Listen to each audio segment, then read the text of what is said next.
Hey guys, today I'm going to be reviewing Tiger Lily by Jodi Lynn Anderson.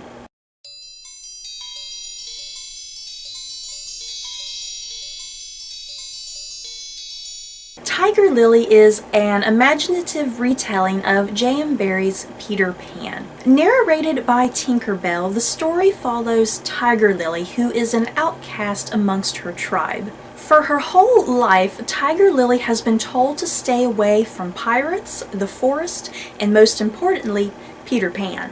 But one day, in a twist of fate, Tiger Lily does in fact run into Peter Pan, and they form an unbreakable bond. Tiger Lily is a story about love, acceptance, growing up, and the most painful of betrayals. I have been so excited to read this book for quite a few years now, and unfortunately I was kind of a bit disappointed. This book is told through the point of view of Tinker Bell being one of my most favorite Disney characters, and I think this story had so much potential, but it didn't quite reach that potential.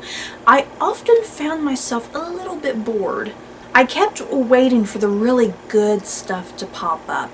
I have read J.M. Barrie's Peter Pan quite a few times now, and I knew that certain events had to happen at some point. So what I was most anticipating with this imaginative retelling was waiting for Jodi Lynn Anderson to kind of fill in those gaps, flesh out Tiger Lily, introduce all those classic elements of Peter Pan that I so much enjoy. The thing is, with this book, it's kind of slow going, and I don't think a lot of those classic story elements of Peter Pan were happening quick enough for me. And a lot of the classic Peter Pan material kind of doesn't really even happen until halfway through the book. It's not that this book is necessarily badly written. I actually think it's very beautifully written. Jodi Lynn Anderson's writing is very descriptive, and I think her kind of just whole look at Neverland is very beautiful.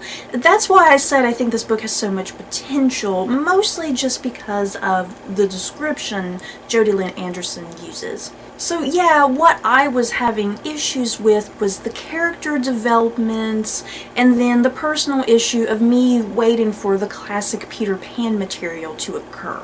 And then also I had a bit of issue with the language, the dialogue. Sometimes I felt like the language and the dialogue sounded a bit too modern for these characters. So moving on to the characters themselves, this book is called Tiger Lily, but I almost feel like it could have just simply been called Neverland. I sadly never really connected with Tiger Lily, and I don't think she got anywhere near as rich of a development that she should have gathered. I personally kind of didn't even really like her all that much. I kind of found her a bit annoying and irritating. The thing about Tiger Lily is that in her tribe, she's very outcast. She has a hard time connecting with people. She's very tomboyish. She doesn't kind of fall into the traditional values of her tribe, especially her being a young woman. She's not being the sort of woman that her tribe wants her to be. So you would think with her being tomboyish and being an outcast that she would have a really vibrant personality, but instead Tiger Lily kind of comes out as being rather bland and without personality. The way Tiger Lily often came across to me was that she was more of an observer to the plot rather than the person instigating the plot. And this is not a spoiler because the back of this book downright tells you Tiger Lily and Peter Pan form a sort of relationship, and I never quite understood that relationship. I just did not get it whatsoever, and even that was kind of boring. I kept waiting for Tiger Lily and Peter Pan to kind of move their relationship to some sort of next level, whatever that would be, and that next level just never occurred. They always kind of just seemed to stay in the same place of their relationship. Their relationship, let me put it this way, it often felt like they were in the friend zone.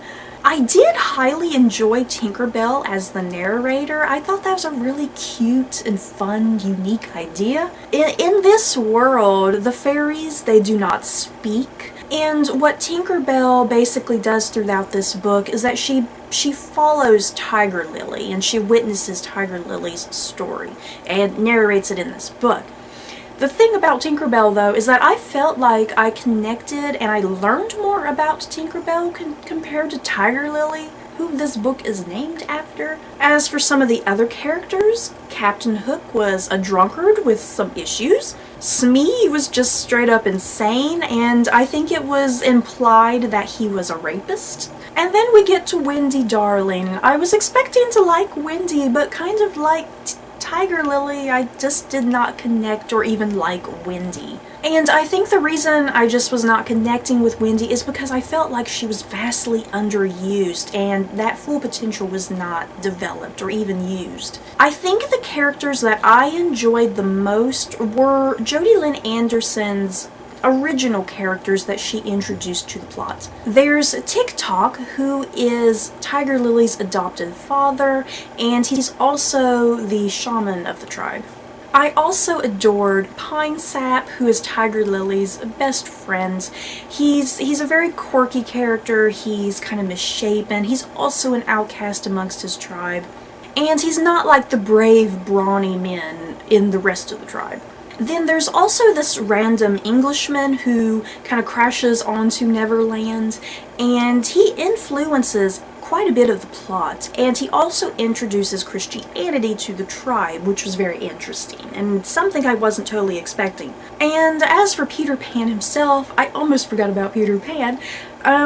Peter Pan he's kind of just how you probably already imagine Peter Pan, a teenager who's really angsty, he has a lot of bravado, really full of himself, you know, just how you typically view Peter Pan. But yeah, it's a shame that I really enjoyed Jodi Lynn Anderson's original characters compared to the traditional classic characters, who should have had the big spotlight. I think Anderson did something very different and unique to Neverland that I was totally not expecting. When I typically think of Neverland, I think of Neverland as this place that is just in its own realm of existence, and it doesn't really even exist in our world. So what Anderson does is she places Neverland in the real physical world, and she puts a historical context on it. Neverland is apparently an island that no one can even find unless they just happen to crash on it, and they can't even technically escape the island either. I'm not sure if Neverland is supposed to sort of reside somewhere in the Bermuda Triangle. And just like J.M. Barrie's original story, Neverland has mermaids and fairies and pirates. It has all those traditional things. So overall, sadly, Tiger Lily was kind of a disappointment to me.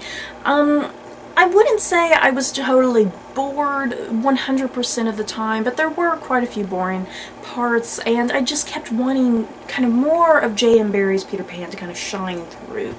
More so than all this originality. I think that was the problem. There was too much originality and not too much of Neverland and those characters itself. So yeah, if you're looking for some sort of exact replica of Peter Pan, Tiger Lily is not the book for you. It is by no means an exact replica. I'm still really glad that I read this book. It's extremely difficult to find imaginative retellings of Peter Pan, for starters. So I'm still glad I read this. I had an okay, funnish time with it. Just, if you go into it, just don't take it too seriously, like I think I did. So that's it for this book review. Have you guys read Tiger Lily? Do you plan on reading it? Just let me know in the comments below. So don't forget to like, comment, and subscribe, and if you liked this book review, you may like these. Bye guys.